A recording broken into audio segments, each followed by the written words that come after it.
नमस्कार।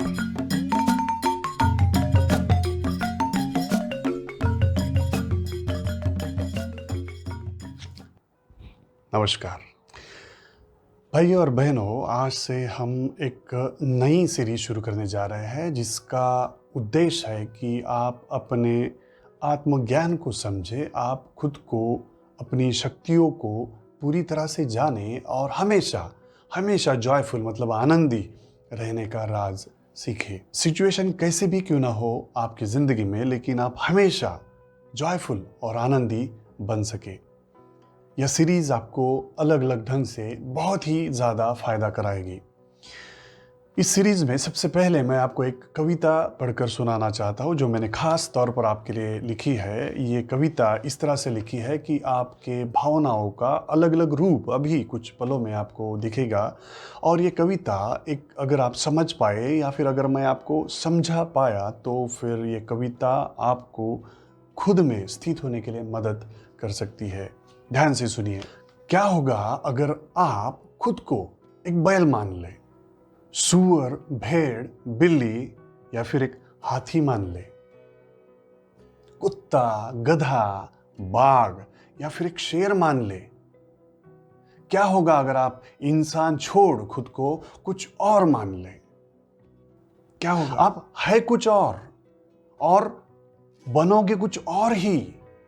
तो फिर आप चाहोगे कुछ और पाओगे भी तो कुछ और ही। खुशियां इर्द गिर्द ही रहेगी और आप उसे तलाशते रहोगे। अनछुआ सुख हर सांस में रहेगा और आप हमेशा उसकी आस में रहोगे। बैल, बिल्ली, गधे या कुत्ते आप तो हो नहीं, फिर आप वो कैसे बन पाओगे? सूअर, भेड़, हाथी, बाघ और शेर के चक्कर में आप इंसान भी नहीं रह पाओगे। किसी दूसरों का मुखौटा पहने आप दूसरा कभी भी नहीं बन पाओगे। पर आज नहीं तो कल खुद का भी और खुद को भी खोया पाओगे। इसीलिए मेरे भाई और बहनों, मेरी बस यही एक बात सुनो, ना दूसरे का बनो ना दूसरा बनो, बस खुद का बनो और खुद बनो दोस्तों, खुद बनो, सिर्फ खुद बनो। तो ये है कविता जो मैंने आपके लिए लिखी है। अब आप कहेंगे कि इस कविता से हम क्या सीखें?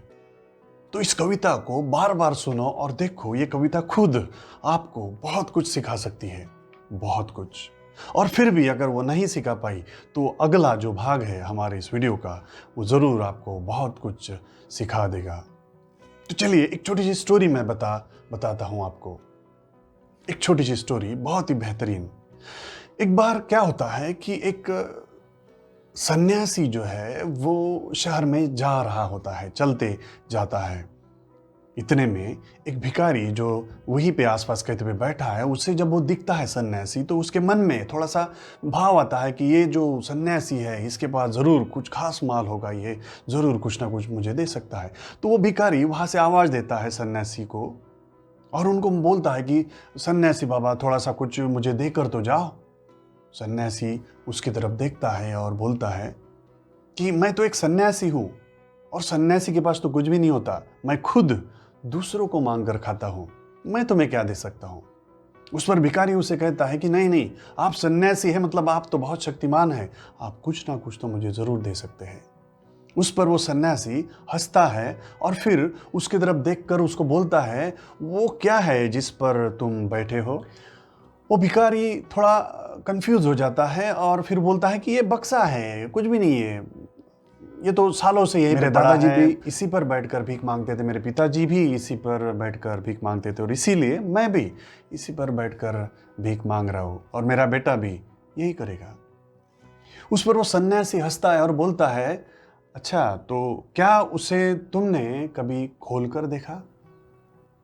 भिखारी बोलता है कि खोलने में क्या, उसमें कुछ भी नहीं है, ये फालतू है, कई सालों से ऐसे ही पड़ा हुआ है, किसी ने नहीं खोला इसे। फिर सन्यासी उससे कहता है कि एक बार खोल के देख तो लो। तो फिर इच्छा ना होकर भी अपनी इच्छा के खिलाफ जाकर सिर्फ महाराज ने कहा, इसलिए वो भिखारी उस डब्बे को खोलता है। और जैसे ही वो डब्बा खुलता है, भिखारी शॉक्ड हो जाता है, क्योंकि वो डब्बे में सिर्फ सोने की मोहरें होती है। और इतना बड़ा खजाना देख भिखारी चकरा जाता है। यह स्टोरी मैंने आपको क्यों बताई है?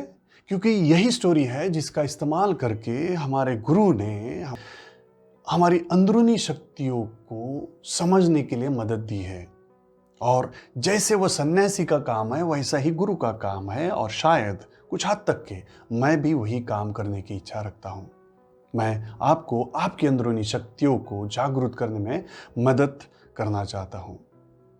तो देखते हैं कि कहाँ तक मैं आपको मदद कर सकता हूँ। अब आपके मन में शायद ये बात आई होगी कि हम कोई भिखारी तो नहीं है।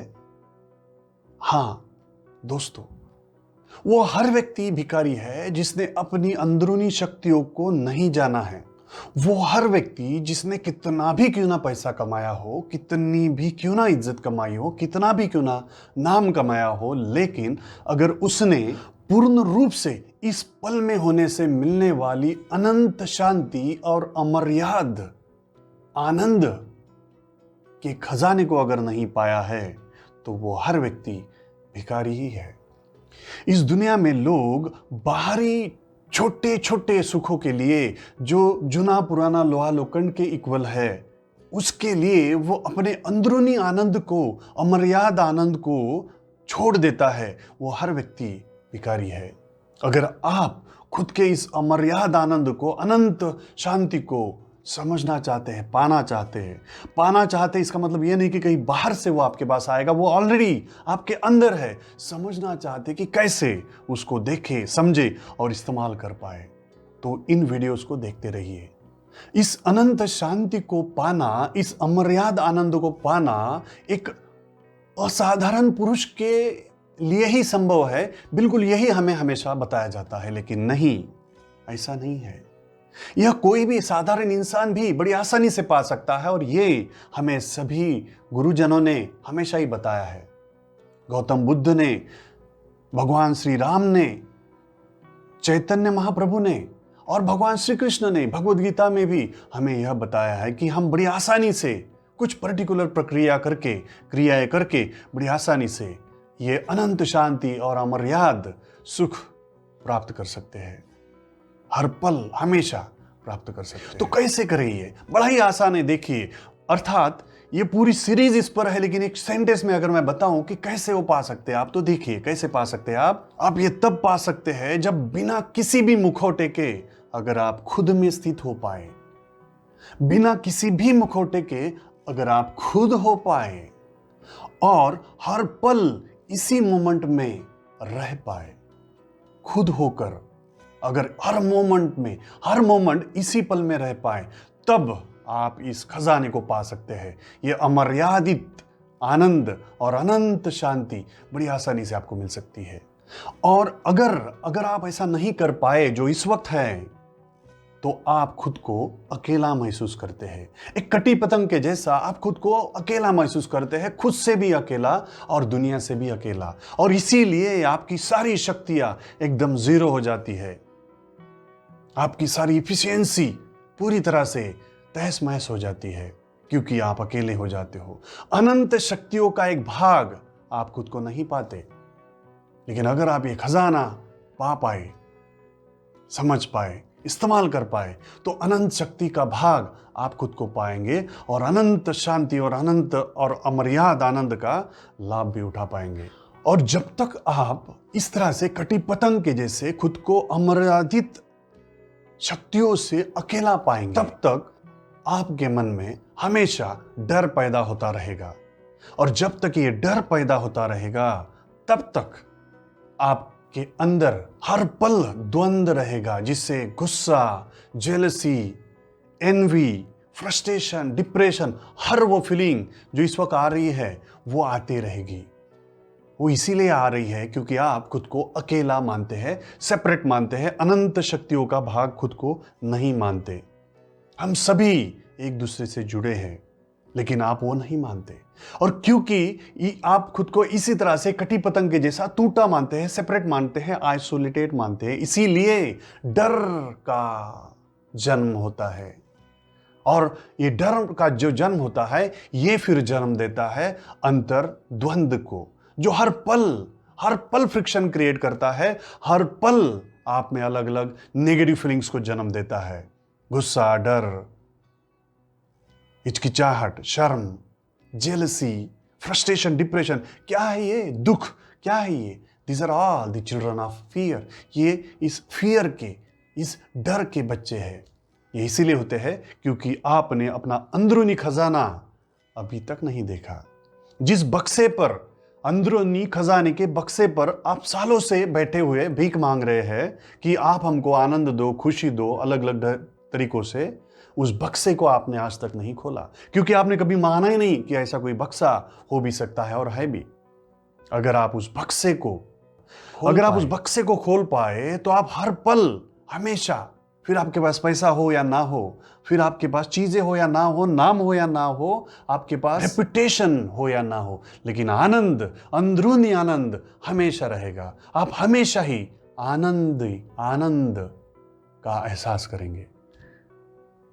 तो दोस्तों, अगर आप इस आनंद भरी जिंदगी को हमेशा जीना चाहते हैं, किसी भी पल में किसी भी तरह का फ्रस्ट्रेशन, डिप्रेशन कुछ भी नहीं चाहते, गुस्सा बड़ी आसानी से कंट्रोल करना चाहते हैं, अपनी हर फीलिंग को आप बड़ी आसानी से इफेक्टिवली कंट्रोल करना चाहते हैं, सही ढंग से उसका इस्तेमाल करना चाहते हैं कि आपकी जिंदगी और आपके परिवार की जिंदगी हमेशा आनंदमय हो, तो इस सीरीज को पूरी तरह से देखें। हर वो बात जो मैं आपको बताऊंगा उसको फॉलो करने की कोशिश कीजिए। हर वो एक्टिविटी जो मैं आपको करने के लिए बताऊंगा उसको करने की कोशिश कीजिए, और अपने आजू बाजू के, अपने परिवार के सभी सदस्यों को भी करने के लिए कहिए।